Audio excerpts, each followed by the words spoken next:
اور غور کرو، بس کر دو، نیند بڑی لمبی ہو گئی، اب اٹھو اس بیداری سے، اٹھو۔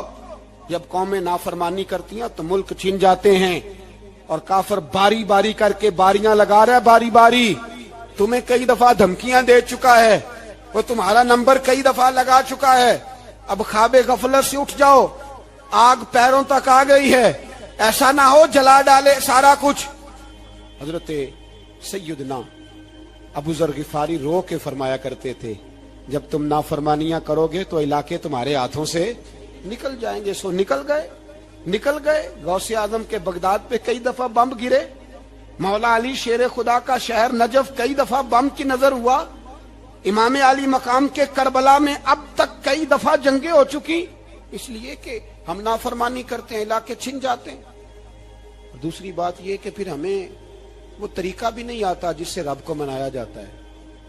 آپ یقین کریں، مسلمان پہ ایک 5 وقت کی نماز ہے، وہ بھی بوجھ ہے، 2.5 گھنٹے کی تقریر اور 5 منٹ کی جماعت میں لوگ بھاگتے پھرتے ہیں، بڑا مشکل ہے۔ آج تک مسلمان ایک 5 وقتہ نماز پڑھنے کے لیے بہانے ڈھونڈ رہا ہے، ابھی تک۔ تو وہ مسلمان کہاں سے آئیں گے جو رات کو رویا کرتے تھے، راتوں کو اٹھ کے روتے تھے تو سویرے اللہ کافر کے مقابلے میں اتنی مدد کرتا تھا کہ 10 مسلمان لاکھوں کو بھگا دیا کرتے تھے۔ اس لیے کہ مدد کس کی شامل ہوتی تھی؟ بول کے بتائیے، کون مدد کرتا تھا؟ کیونکہ دیکھیں نا، یہ ہمیں طریقہ بتایا نبی پاک نے۔ اللہ حضور سے راضی تھا کہ نہیں؟ یار اس پہ جلدی جلدی بولو، اللہ راضی تھا نا؟ تو بدر کی رات حضور کیا کرتے رہے ساری رات؟ ساتھ نہیں تھا اللہ؟ وہ تو وہاں سے فرما رہا ہے غار ثور سے، ان اللہ معنا، محبوب کہہ دے کہ اللہ تیرے ساتھ ہے۔ وہاں سے محبوب کہہ رہے ہیں اللہ ہمارے ساتھ ہے، وہاں سے اللہ ساتھ تھا، پر ساری رات، بدر کی ساری رات۔ اور دعا کا رنگ کیا تھا؟ حضرت ابوبکر صدیق فرماتے ہیں حضور نے ہاتھ اٹھائے، اللہ یہ میرے 313 ہے، میں کل کمائی لے کے آ گیا، اے اللہ میری کل کمائی ہے، اگر یہ ہلاک ہو گئے تو قیامت تک کون تیری عبادت کرے گا، اے اللہ مدد فرما۔ اور حضور مناتے ہیں رب کو، کہتے ہیں یا اللہ تو نے وعدہ نہیں کیا تھا تو مدد کرے گا، یا اللہ تیرا وعدہ نہیں تھا تو کامیابی دے گا، یا اللہ تو نے ساری رات مناتے گزر گئی، ساری رات۔ صبح کا اجالا چمکا تو حضرت ابوبکر فرماتے اتنا لمبا سجدہ کیا، حضور سجدے میں تھے، میں دیکھتے دیکھتے تھک گیا، میں سجدے کی حالت میں ہی حضور پر لیٹ گیا، لپٹ گیا۔ میں نے کہا محبوبہ سر اٹھائیں، وہ دیکھیں اللہ نے مدد نازل فرما بھی دی ہے، اٹھائیے سر۔ حضور نے اللہ کو منایا، نبی پاک منایا کرتے تھے، ہم اب سجدوں میں بھی نہیں جاتے، اتنی سو گئی امت سجدوں، تقریروں سے انقلاب لانا چاہتے ہیں، ہم خالی نعروں سے انقلاب برپا کرنا چاہتے ہیں۔ لوگ جب روتے تھے، بوڑھے لوگ سجدوں میں، اور عالم فاضل صوفی کی تو کیا بات ہے نا، وہ تو اللہ کے نمائندے ہیں کہ جس کے صرف سفید بال ہو جائیں۔ میرے نبی پاک علیہ السلام نے فرمایا رب تو ان کی بڑی عزت کرتا ہے، ان کی بڑی۔ اور میرے نبی پاک نے فرمایا گناہگار مومن بھی جب دعا کے لیے ہاتھ اٹھاتا ہے تو اللہ فرماتا ہے فرشتوں اسے خالی نہ لوٹانا، مجھے شرم آتی ہے سے خالی۔ پر تو اٹھاتا ہی نہیں، تو اسے مناتا ہی نہیں، تو کبھی لپٹا ہی نہیں، تو نے کبھی کہا ہی نہیں کہ یا اللہ آ میں تجھے لے جاؤں حضرت سعد بن ابی وقاص کے پاس۔ قادسیہ کی جنگ ہو رہی تھی، کافر بلا رہا تھا، آؤ اگر کوئی ہے تو آؤ مقابلے میں۔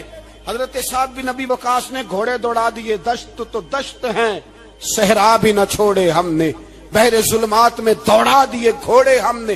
حضرت سعد بن ابی وقاص نے گھوڑے دوڑائے، آگے دریا آ گیا، کوئی پل نہیں، کوئی شے نہیں، اسلام کی عزت کا سوال ہے۔ حضرت سعد بن ابی وقاص نے ہاتھ اٹھائے اور کہا اے اللہ اگر تو موسیٰ کی نافرمان قوم کو رستہ دے سکتا ہے تو تو ہمارے دلوں کو جانتا ہے، ہم تو اپنے رسول کے فرما بردار غلام ہیں، آنا مہربانی کر کی اگر تو نے دل مسلم کی دل جوئی نہیں تو ہمیں تانا دیں گے بت کے مسلم کا خدا کوئی نہیں۔ کہا اے اللہ مہربانی فرما، اگر تو حضرت وَإِذْ فَرَقْنَا بِكُمُ الْبَحْرَ فَأَنْجَيْنَاكُمْ وَأَغْرَقْنَا آلَ فِرْعَوْنَ، اگر تو حضرت موسیٰ کی قوم کے لیے دریا پھاڑ سکتا ہے تو ہم تو نبی پاک کے غلام ہیں. صحابہ کہتے ہیں جناب سعد نے دعا مانگی تو دریا نے رستہ عطا فرما دیا. یار تو دعا بھی نہیں مانگتا. حضور نے فرمایا دعا صلاح المومن، دعا مومن کا ہتھیار ہے، تو نے یہ بھی چھوڑ دیا ہے. اب تو باتیں کر کے، تبصرے کر کے، ٹی وی دیکھ کے، اپنی رائے قائم کر کے، کمنٹس کر کے سو جاتا ہے، یہ بھی سوتا خشک ہو گیا. تو دعا تک نہیں مانگتا. فرماتے ہیں دعا مانگی تو دریا نے رستہ دیا، اور جب اس کنارے نکلے تو حضرت سعد کہنے لگے کسی کی کوئی شے تو نہیں رہ گئی دریا میں، کوئی چیز تو نہیں رہ گئی. ایک صحابی کہنے لگے پیالہ رہ گیا ہے. تو حضرت سعد فرمانے لگے او دریا ہمارا پیالہ واپس نہیں کر دیتا. تو کہتے ہیں کہ لہر آئی تو پیالہ بھی باہر پھینک گئی. او بھائی ہم اسی رسول کا کلمہ پڑھتے ہیں جن کا حضرت سعد بن ابی وقاص نے کلمہ پڑھا تھا. اور کسی جگہ میرے نبی پاک نے نہیں فرمایا اللہ صحابی کی سنے گا بعد میں آنے والوں کی نہیں سنے گا، کسی جگہ نہیں کہا. پر تو کشکولے دعا بھی نہیں اٹھاتا. مصیبت میں بھی اب یاد خدا ہم کو نہیں آتی، دعا منہ سے نہ نکلی، جیبوں سے عرضیاں نکلی، تو یہ کام بھی نہیں کرتا. میرا دل کرتا تھا چلو اور کچھ نہ ہو، مسجدوں میں اجتماعی دعا ہی ہو جائے، پر اس طرح بھی توجہ نہیں. وہاں بھی کہتے ہیں مولوی صاحب جلدی کرو گھر جانا ہے، اتنی لمبی دعا. اور کمنٹس کر رہے ہیں لوگ، کہتے ہیں آپ اپنے گھر کی سوچیں. میرے بھائی دعا. صلاح الدین ایوبی فلسطین کی جنگ لڑ رہے تھے، خبر آئی کہ عیسائیوں کا ایک بحری بیڑا، بحری جہاز اسلحہ لے کے آ رہا ہے، نیزے ہیں، تلواریں ہیں، تیر ہیں. صلاح الدین ایک بزرگ تھے، ان سے ملے تو کہنے لگے بابا جی آپ بھی دعا کرو. میں بھی دعا کرتا ہوں. مسلمانوں کے پاس پہلے اسلحہ نہیں، عیسائیوں نے اور منگا لیا ہے، کہیں ایسا نہ ہو مسلمانوں کے خلاف اتنا اسلحہ استعمال ہو. یہ بات کہی، بابا جی کو دعا کا کہا. خود مسجد اقصی میں ساری رات روتے رہے صلاح الدین. ساری رات ہمارا حکمران جسے ربنا آتنا فی الدنیا پوری نہیں پڑھنی آتی، اور اب تو ایسے پیر آ گئے ہیں میدان میں جو سورہ فاتحہ سیدھی نہیں سنا سکتے الا ماشاءاللہ. ساری رات صلاح الدین ایوبی روتے رہے. وہ بزرگ کہتے ہیں میں بھی کونے میں تھا، پر جس درد سے اس نے دعا مانگی میں نہیں مانگ سکا. سویرے خبر آئی کہ دشمن کا وہ بحری بیڑا جو اسلحہ لے کے آ رہا تھا دریا میں غرق ہو گیا ہے. صبح خبر آئی تو وہ شخص ایک آگے بابا جی سے کہنے لگا بابا جی وہ بحری بیڑا دریا میں غرق ہو گیا. تو بابا جی رو پڑے، کہنے لگے دریا میں غرق نہیں ہوا، صلاح الدین ایوبی کی آنسوؤں میں غرق ہو گیا ہے. اس کے آنسوؤں میں غرق ہو گیا ہے. اس نے رب سے دعا ہی ایسی مانگی اس کے آنسوؤں میں. تو دعا بھی نہیں مانگتا میرے بھائی مسلمانوں کے لیے، تو دعا بھی نہیں مانگتا. امام حسین میدان کربلا میں تھے. ایک راوی کہتا ہے 3 دن پانی بند رہا ہے، روٹی بند رہی ہے، پر قرآن پاک کی تلاوت 1 منٹ کے لیے بھی بند نہیں ہوئی. دعا اور التجا 1 منٹ کے لیے بھی بند. حسین کے خیمے سے یہ آواز بار بار آتی رہی، یا اللہ استقامت بھی دے اور صبر بھی عطا فرما. دعا کا رستہ بند، تلاوت بند نہیں ہوئی، اللہ کی بارگاہ میں سجدے بند نہیں ہوئے. چھوڑ گیا ہے تو دعا تک نہیں مانگتا. دعا تو انقلاب برپا کر دیتی ہے، دعا تو حالات بدل دیتی ہے، دعا تو تبدیلی لے آتی ہے. کوئی بیٹھا ہوا مجھے دور دعا دیتا ہے، بس دعا دیتا، فقط دعا دیتا ہے. کوئی بیٹھا ہوا مجھے دور دعا دیتا ہے، میں ڈوبتا ہوں پر سمندر اچھال دیتا ہے. وہ بھائی تو دعا بھی چھوڑ گیا. پہلی بات آپ کی خدمت میں یہ ہے کہ جاگیں، مسلمان بنے. دوسرا کچھ نہیں کر سکتے تو دعا تو کر سکتے ہیں نا، دعا کا رستہ اپنائیں. اور پھر میرے نبی پاک علیہ السلام نے 2 باتیں فرمائی، کان کھول کے سن لینا. 2 باتیں حضور نے فرمایا ایک وقت آئے گا کہ میری امت کے خلاف کافر ایک دوسرے کو آوازیں دیں گے آؤ مسلمانوں کو ماریں، آؤ مسلمانوں. تو صحابہ نے کہا یا رسول اللہ کیوں، ہم تھوڑے ہو جائیں گے؟ فرمایا نہیں تم بہت زیادہ ہوں گے. 56 اسلامی ملک ہیں دنیا میں، کتنے بول کے بتانا ہے؟ اتنا سا برما ہے.